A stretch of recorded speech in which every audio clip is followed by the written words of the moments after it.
Welcome to Stories We Love. Stories We Love is about stories we love. We bring you extraordinary people, situations, or circumstances that will remind you of how much good there is in the world, warm your heart, open your mind, and inspire you in new ways. My name is Karen Lorre. I'm your hostess. To get the full playlist of Stories We Love, you can go to storiesweloveshow.com, and there you'll find all the episodes that have aired and maybe some bonuses. We interview people who truly care and who are making a positive difference that benefits this gorgeous world. And it's amazing people like you, and who remind us that even as just one person, we have so much more power than we think. So very happy you are here, and stay tuned because today we get to talk to one of my favorite friends, Scott Pfeiffer, who I call Pfeiffer because we met working out on the beach. And so, Scott Pfeiffer, first tell me a little bit about you, or tell our audience a little bit about you. Well, what would you like to know? My Well, age, my social security number? What do you want to know? oh yeah, you want to give us that? That'd be great. I think just like the background, like you were a lawyer, scriptwriter, All and those. Yes, I've had a few careers. I'm a former attorney in New York City, and then I moved to Los Angeles, and I was a TV and film writer for 10 years or so. And then I changed careers and started a charity that is now called Go Campaign. yes. And so, how did Go Campaign come about? Well, you were there, Karen, when it came about. I took a volunteer vacation to Africa in 2005, and I went for the month of December because I knew nothing about Africa, and I grew up doing a lot of volunteer work, and even as an attorney in New York, used to do a lot of pro bono work. But then when I moved out to LA and became a screenwriter, I was living here for about 10 years when I realized I hadn't done any volunteer work out here. I wouldn't even know where to, like, in New York, there was a nursing home down the street. I'd go on Sundays and sing songs with the people and read newspapers to the people who couldn't read. And it was just easy to do volunteer work in New York. And at the law firm, we would do a lot of pro bono work. So that was easy. But in LA, you'd have to drive, get in your car and go find a nursing home or find, like, it wasn't easy back then to find places to volunteer. I feel like it's a little easier now in LA, but anyway, so I was feeling very guilty. And at that same time, the movie Hotel Rwanda came out, and that made me feel guilty about being an American and not knowing about that story. And George Clooney was in the news talking about Darfur and all these, so I just started paying more and more attention, and all that guilt came together, and I thought, you know what, I'm going to make up for it. And I had a month off. I just sold a pilot to NBC and had a month of free time. And I'd say I Googled, but it was before Google existed. I Yahooed volunteer vacation Africa. But where did And you hear about volunteer vacations? I don't know the answer to that. I just assumed it was a thing. I think I must have seen them. No, Heard I about told them. you about it. You didn't know about it. You were talking about how you wanted to volunteer. We were at the beach. We were under the front lever bar, under the high bar, and we were talking. And you said, "God, I want to do something. I want to go on vacation." And I knew that you like to do work for people. And I said, "Why don't you try the volunteer vacations and that volunteer vacations?" And then you did it. So sorry, I didn't mean to claim, but I'm so excited that you did it. Like, because this is like the start. This was a seed. Anyway, go ahead. I Yahooed volunteer vacation Africa, and the different organizations came up.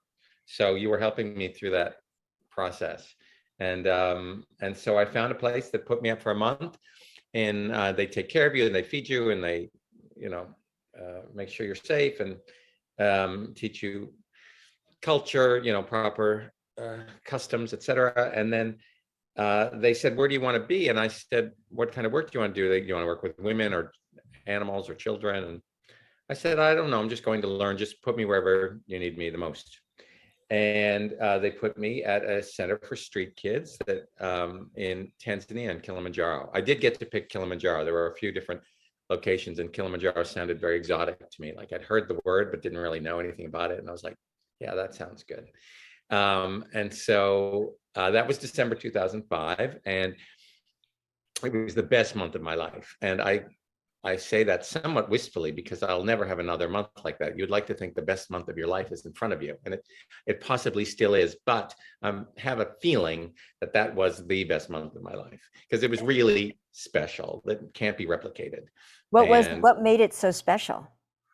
The opening of my eyes to a new world and being in a new place, and then opening up of my heart in a big way that I wasn't expecting. And I think that, you probably only cracked that egg one time in your life. And so that was a very special moment when it first happens, And so that was a month of that, and like intensely. And that was, it was great. And so when I left, the day I left, December 31st, I was like sobbing, and I was like, what is happening to me? I don't even know. I'm not a big crier. Like, I don't even know what's going on. Why am I crying? But it was just, I just didn't want to leave. And so when I came back, friends like you said, I'd love to give you money and help you to help those kids over there, but I would also love a tax deduction. And so I formed, being a lawyer, it was easy to find people who could create the nonprofit for me. So I created the nonprofit just to help those 22 kids that I'd met. And that was the only goal at the time. Who were all acrobats, or most of them were. They were orphans who were acrobats. That was how they were making money doing shows off of Tanzania. And I'm an acrobat, and Pfeiffer knew several of my other acrobatic partners, including my acrobatic partner, Chuck Gaylord. So we gave you all these, or I gave you all these books about acrobatics and taught you certain things to do. I know it was a long time ago, so you probably don't remember. No, I remember the book. I brought them a book that you gave me that had photos in it, so I could show them the photos and they could study and copy from that. I remember that very well. And so, so then I started the charity just to help them. And then it grew in ways that I did not foresee or expect. And one of the ways that I remember it growing, because we ended up bringing 9, I think, of the kids from that orphanage who were doing acrobatics to Los Angeles, and also we went to Vegas. But in Los Angeles, I think part of the way it started growing was because we had them doing an acrobatic show at a school that had kids of the similar age as these kids. And what I remember is that those kids were so moved by the talent that these kids had, the difference in the kids, how they were from a rural part of Tanzania, and these kids were in kind of an upper class school. And the kids just really became friends with all these children from Tanzania. And we also were having them spend the time that when they were in LA at different people's houses. And I think everybody fell in love with these kids, right? Everybody just was like, and I think also what happened is that the kids came back to their parents and said, Mom, Dad, we got to help these kids. And these parents were like, oh, my child wants to help someone. Let's do it, So I think that was a big part of how this, it was called tuna hockey, which means we have a right in Swahili. Is that right? That's right. Yeah. And you and I learned Swahili to help the kids. So I love that. And so go ahead. I didn't mean to interrupt, but. Oh, no, that's exactly what happened. And so after helping, continuing to help those kids and seeing what was possible, our mutual friend, Vicky, came to me and said, I know this monk helping girls in Cambodia. And I know people that would like to help him, but we don't know exactly the best way to do it. And how, do you think you could help with that? And I was like, oh yeah, probably. Okay. And then I met somebody in a valet parking lot who's like, oh my God, you have to hear about the school teacher in the mountains of Peru helping indigenous children. And I'm sure people would have a dinner party and give money, but if they could give it to you and you could get it to the school teacher, that would be great. And so it just started very slowly to snowball. First it was, just the one project in Tanzania, then it was with the monk, and then it was with the, Peru, and then slowly started adding new projects. And it was all very organic. And I remember thinking, well, hold on, what's the point of this charity? Because there's a million kids charities out there, and you don't need to have another one just for the sake of having another one. So is this going to continue? And why should it continue? Right? You want to have a reason to exist. And so I came to realize, it took years to sort of figure it out, our model, which became all about listening, and listening on two ends of the spectrum. One is listening to the grantees. So when I went to Peru and met the school teacher, or went to Cambodia and met the monk, I didn't ever go in and say, hey, we're going to give you a library, or you need clean water, or this kids need to, have a better science class, or, because that's not for me to say. I don't know I live in Santa Monica. I don't know what kids need in East Los Angeles, let alone what kids need in Cambodia or, East Africa. So we listen, and we find these local heroes who are dedicating their lives, sometimes risking their lives, to help children in their communities and give them the opportunities they deserve. And so we listen to them, and that's why the work of my charity, which is called Go Campaign, if I didn't mention, it's really so diverse. You can go to our website and you'll see, well, what do they do? I can't understand. They built a school here, but they did microloans for girls in Nepal, and they did a organic gardening project in Haiti, and they're working with LGBT youth in Watts, California, and they're doing anti-gang in Chicago. But that's because the needs of kids are so different everywhere across the world, and you have to give them what is right for their life and for their community. And so, because we listen to these local heroes on the ground, we do so many kinds of different projects, helping babies up to 25-year-olds. And that made it unique. So that was one reason to exist, because a lot of charities go in and say, here's a school, here's a water well, here's a library. And we never wanted to do that. And then on the donor end of the spectrum, I listened to you and I'm like, Karen, thank you so much for your donation. Where do you want it to go? Do you want it to go to the group of kids in Tanzania that I first met? Great. I'm still putting some of them through school. Do you want it to go to a group? You care about girls projects? Oh, let me show you the whole portfolio of projects we have around the world that are helping girls and investing in their education. Or do you care about the environment and you want it to go to our projects that are environmentally friendly and teaching kids jobs that will help better the environment?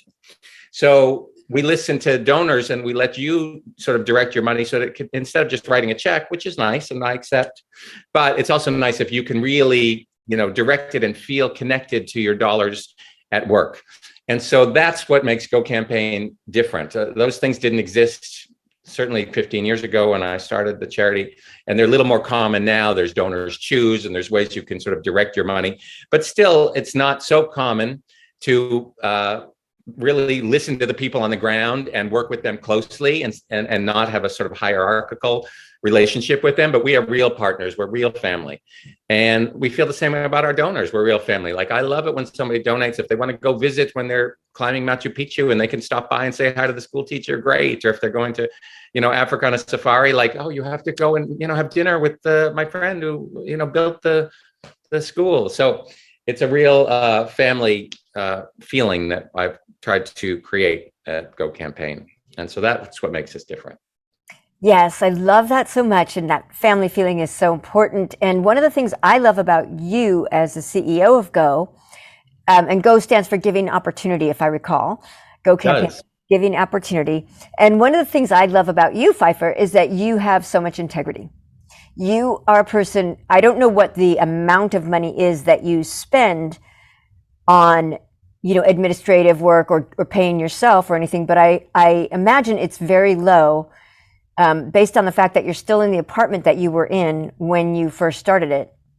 And so, and also just knowing you for so long, you have, you're kind, you have such good integrity, you have such a good heart, and there's so much about you. And I remember, just to go back a little bit, when you first went on that volunteer vacation, I remember I wrote a poem. And I could feel that you were going to have an extraordinary experience. I could feel it. And it was a poem to you about your experience with the kids in Africa. And I had been to Africa for 4 months at that point, doing a movie and traveling. And so I had some experience, and I knew how impactful and beautiful the people were and how profound they could be in their capacities. And so I remember that. And And when you did come back and you said, yeah, I want to start a charity, I was so thrilled. And I love how Go has evolved and that you're having all these new local heroes. And just if you didn't get how the local heroes, what is a local hero? It's somebody who's living in the area where the kids need help and is already doing the work. So they're already there. They know what the kids need, and they already have been doing it. So they have a funnel already of what they're doing. And so you have different local heroes in all different parts of the world. There's one that you've started working with, or you've been working with for a while, called the Gabriella Center. Can you tell us more about that and what it's about? That's really one of my favorite projects of all time. And it's it's in the same town where I met those 22 kids in Tanzania. So it's a real, that's home, a second home to me. And so it's great to be able to keep giving back to that community that changed my life, that I can help change the lives of some kids there still to this day.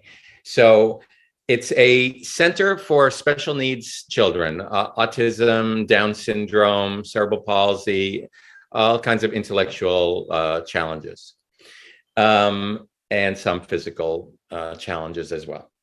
And when I went there, another one of my local heroes, who runs a school in a community where kids need a second chance, and kids in Tanzania, if you drop out of a certain grade, if you don't perform well enough at like grade 7 or 8, you don't get to go on. Like, they're just like, you're out of the system. Ooh. And so there's a friend of mine had created a school that was a second chance school. It was like, all right, spend another year with us, take the test again, and we're going to get you to that point. Or maybe you'll go to a vocational school if you can't do that. But it was a second chance school, which was much needed there. And so she could have kept, we had helped her with some programs.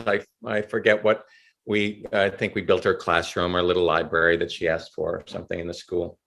Her name was Mama Grace, and she's still a good friend of mine. And she could have just kept Go Campaign for herself, because she could have just kept asking for more grants to help her with her school. But one day she said, before you leave town, Pfeiffer, I really want to take you let's just take this little ride with me. We're just going to go visit the center. I think I'd really love for you to see it. And so she took me to the Gabriella Center, and you drive through a cornfield, literally, to get to the Gabriella Center. And it was very small on a dirt ground there, and with the red clay. So everyone's sort of dusty and dirty looking. But it was clear that Brenda and her husband Anthony, who run the center, were so dedicated to these special needs kids, most of whom were considered a curse, and people were afraid to even look at them or talk to them. There's a lot of tribal beliefs and witchcraft and things that still exist, even though Tanzania is half Muslim and half Christian, and a lot of which is great. Everyone gets along, but there's also that overlaying layer of the previous cultures and beliefs, and so a lot of people believe in witchcraft and things. And so those kids are considered demons, or they're considered that if you got a child like that because you made a pact with the devil to improve your lifestyle. And so that's the sign. And so people won't even tell their neighbors that they have a child with special needs in their house. They'll hide them away in a closet or under the bed. I mean, they're just what are horror stories, but the parents think they're doing the right thing because they don't want the kids or the other people in the neighborhood to know about that kid, because it'll completely ruin their lives and they might hurt the kid. So it's a really troubled system. And so Brenda is not only thinking about the 60 kids that she was seeing every day at the time, but she was thinking about, how do we solve this bigger problem? Because there must be kids hidden away. This was just in one area of Kilimanjaro. She's like, there must be kids hidden away all across the country. So she started sending out people into communities, talking to community leaders, village elders, church leaders, temple leaders, whatever she could find, and to try to get, people to trust her and her staff to believe in them, so she could find these kids and say, I promise you it's not a curse, and I promise you it's not contagious, and you don't have to worry about. So all these, she had to work on dispelling all these beliefs and stigma. But she did it, and she had the kids not only trying to educate the parents, but also like making them proud. And like she would have them marching in parades if there'd be a parade in town for some kind of holiday, she would get the kids in the parade and put a big sign that said Gabriella Center. Like she would have the kids do fashion shows in the street, and she would have them perform little drumming at the bus stop, and so that people could see, oh, all right, I'm not getting a bad disease by being around these kids. And she opened up she had a very meager playground, but she put it near the fence, the wall, so that kids at the neighborhood, if they wanted to come and play, they had to be on the seesaw with the kid who had Down syndrome. And they were going to realize that it wasn't a demon that they were playing with, and it was just another kid who was just different from them. And so Brenda really and Anthony were really, they're forward thinkers. And so we gave them a small grant to just pay their occupational therapy staff. And they had such great, like really basic ways to help kids, but they're so effective. Like they use weighted blankets. Like they put a blanket that's filled with rice because it feels like a warm hug. And some of those kids they're afraid to be touched, but that was like a hug to them that they hadn't been able to experience with a person. And so that calms them down, and suddenly then they can listen, and then they suddenly can pay attention. And so Brenda just works miracles. And I think it was that first visit, she took me to meet a graduate. I said, well, tell me what you've done to, that's the success story. And she took me to a girl's house who had been, the mother had given her up, like just thought she was useless, and mother was crying every day, and she couldn't send the girl to school because the girl couldn't concentrate or focus on anything for more than like 10 seconds, had severe ADD, among other intellectual challenges. And so the mother really had given up, and so was so happy to find out that there was a place that at least she could send her. So she sent her to Gabriella Center. And then at the Gabriella Center, they used all those simple techniques and got her to calm down and taught her how to focus. And then they taught her how to make popcorn. And they taught her how not only to make popcorn, but then how to like put it in a plastic bag and then seal it with over a candle, like because they don't have the Ziploc bags like we have. So they would seal it over. Watched her seal it over a candle so that it became a bag of popcorn that you could sell on the street. So she would make these popcorn. The mother couldn't believe it, first of all, that her daughter had learned how to do anything and could concentrate for that. Like it was just unbelievable. But beyond that, then she suddenly had all this popcorn. They carried it down. The Gabriella Center said, we know a store at the bottom of the hill from where you live. They've agreed to buy the popcorn from you. And so that'll help, generate some income for your family. The mother couldn't even get down the hill with the popcorn because people came in off the streets like, oh, I'll buy one. By the time she got to the store, there was no popcorn left. So this girl became the breadwinner for the family. The money from the popcorn started paying the school fees of the younger daughter. And this was a girl that was like hidden away in a closet and had no value. Her life had no value. And Brenda taught the community that not only does her life have value, but she's contributing to her family. She's contributing to your community. And so when I saw that, I was like, this place is amazing. We have to work with them. Brenda's talked about a local hero. So we gave them a grant. What I didn't know at the time is the center was about to shut down. Brenda was drafting a note to parents saying, we just don't have the funds to keep this place going anymore. We'd like to help you try to find, somewhere else, although there was nowhere else, but she was just trying to soften the blow. Like there are classes, and there's sometimes the YMCA might have a workshop for children with disabilities or something, but there wasn't a lot to offer. So she was about to shut down before I waltzed up the driveway that day with Mama Grace. So it was amazing that we found them just in the nick of time. And Brenda so we worked with her for a few years, but she always had a dream to do more, because she was thinking about, there's just she had a waiting list of 100 kids, and that many of them were going to die or were not going to, and when I knew that, just something in me said, all right, that's not acceptable. Like there's a waiting list of kids and they're going to die. Like, all right, we can't do that. So, I normally at Go Campaign, we do small grants that make a big difference, like $10,000 or $3,000, or sometimes it would be $30,000. But Brenda's dream was to build a whole new center and to have really change the game in East Africa and really help more kids and not have a kid on a waiting list. And she had taken her own personal money from her, and her husband like took some of his personal family land, and they sold that so that they get money. So they bought a plot of land that they really wanted to give to the Gabriella Center and like create this new dream.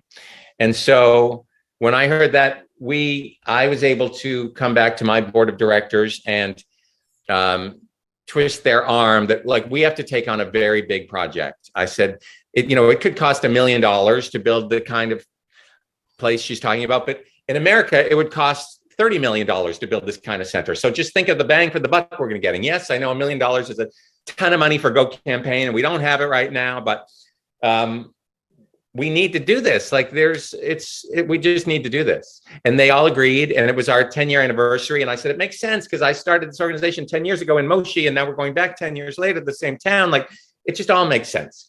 And so we found a couple new board members who were willing to spearhead, Jamie and Jonathan, my friends from Icon Cars, and they were willing to spearhead the campaign and say, all right, we'll make this happen. And so we started raising funds, and we raised the needed amount.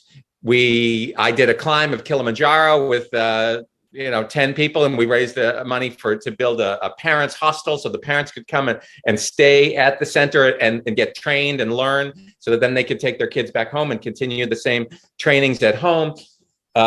We had donors who funded the kitchen, and another one who funded the playground, another one who funded the organic garden. And so I'm thrilled to report that the new center has opened its new doors. I think it's the state-of-the-art leading place in all of East Africa. They're getting calls from Uganda, from Kenya, from all over Malawi, from parents who are like, I heard about this place, can we come and visit? And so because they have this space now, they can invite people in. And so kids are thriving now, and they've got all kinds of vocational training, carpentry work and bakery. And they've got a huge kitchen now where they teach bakery, and the kids then go back home and learn how to make donuts, much like our friend, the popcorn girl. They've got an organic garden, so people can learn to do that. They had a mushroom of one kid growing mushrooms inside his house and selling mushrooms to the restaurants for food, which is a kind of a delicacy there. And so all kinds of amazing vocational opportunities from kids who, people used to be afraid to even admit that they had in their house. So she's not only changed those kids' lives, but she's really changing the way society feels about those kids. And there's still some work we need to do there. We have to build one more, like a community center, an outdoor space where they can do their performances and where they can have their art and craft shows and where they can invite community members in. And it could be an area for neighbors, because that outreach is still so important, to bring in people from the outside and welcome them into the Gabriella Center so they can see for themselves. And in fact, when we built it, I went and visited it in 2019 and saw the whole new center. And there were even people there would come by and be like, I can't believe you spent all this money on those kids. Like, why would you spend money like that on these kids that are worthless? But then they started to think, they're like, gosh, if those people spent all that money, maybe those kids aren't worthless. Like, why did they do that? They started thinking. They weren't just being like, oh, you're crazy for doing that. They were like, no, he's a smart guy, and a lot of people gave money for that. There must be, wow, maybe those kids really are worth investing in. So they started to, even like the construction workers who are building the site, they're like, it's really crazy we're spending all this money for those kids.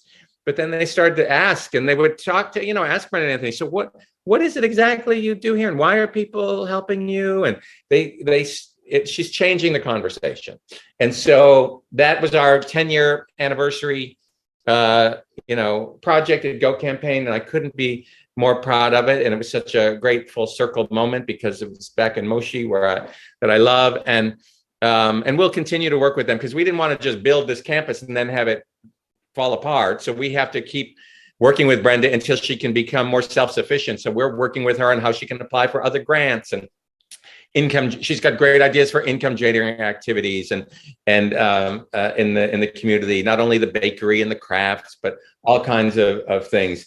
And so we're going to keep working with them for the next 5 years to make sure that they thrive, and that so we're still taking donations for them, and we have encourage people to go visit if they're in anywhere on a safari in Africa. And it's just such a really, talk about stories you love. It's a place you love, and it's a place filled with stories that you love. So I encourage people to, if they ever have the chance to go visit, they should go visit, or at least learn more about it. And it's a really heartwarming and really special place. Yeah, and again, it's called the Gabriella Center.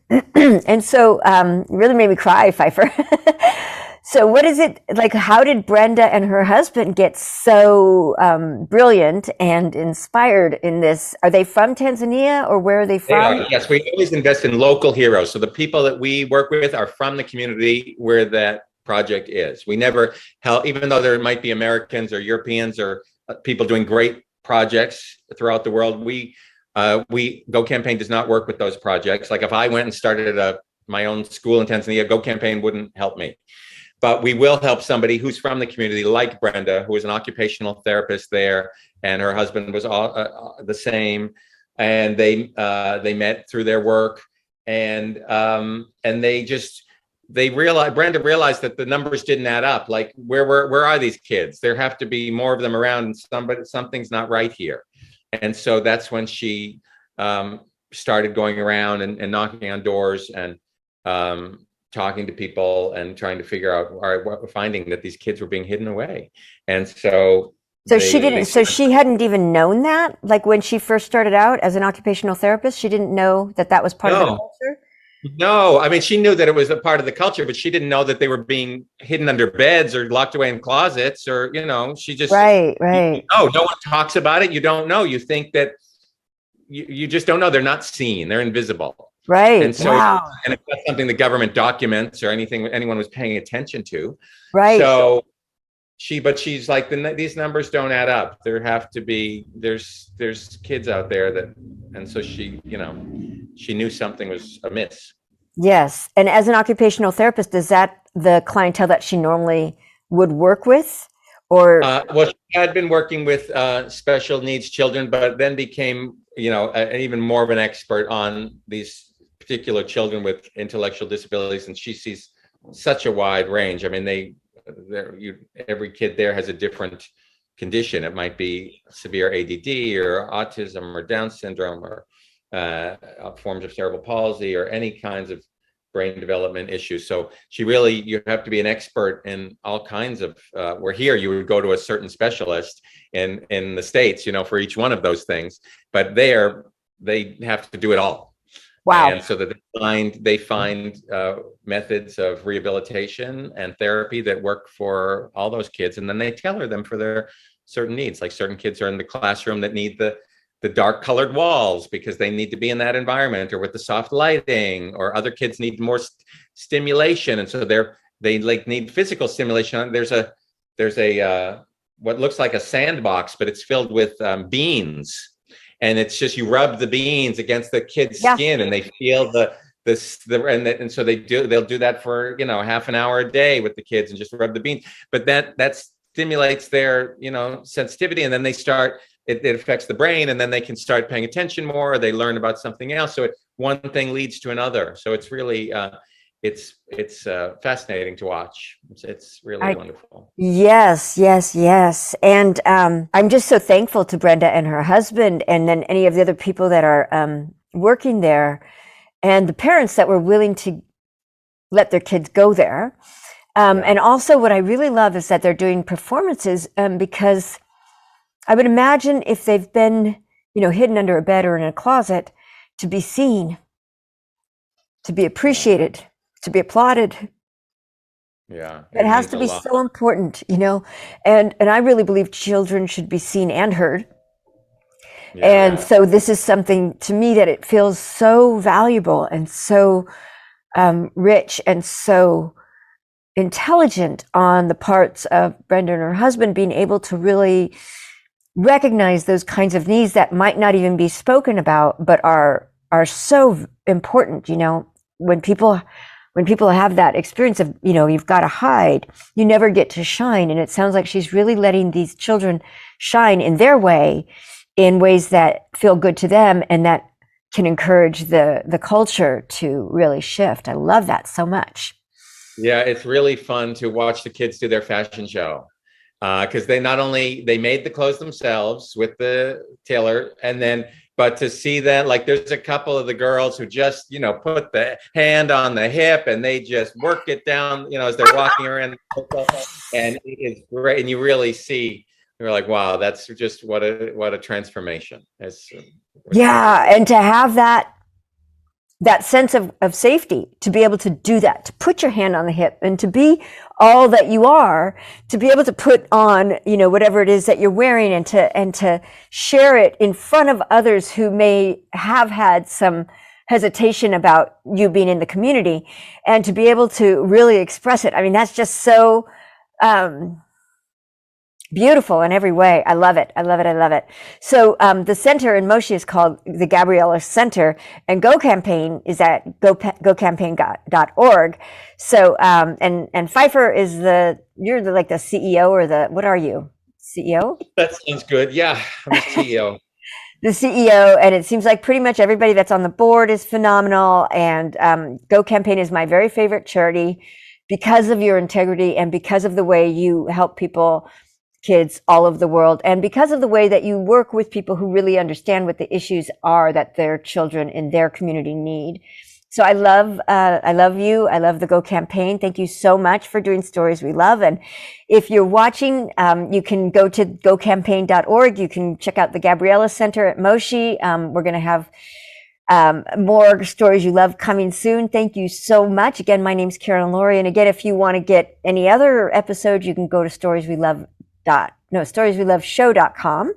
And I really appreciate you so much. Thank you again, Pfeiffer. Thank you.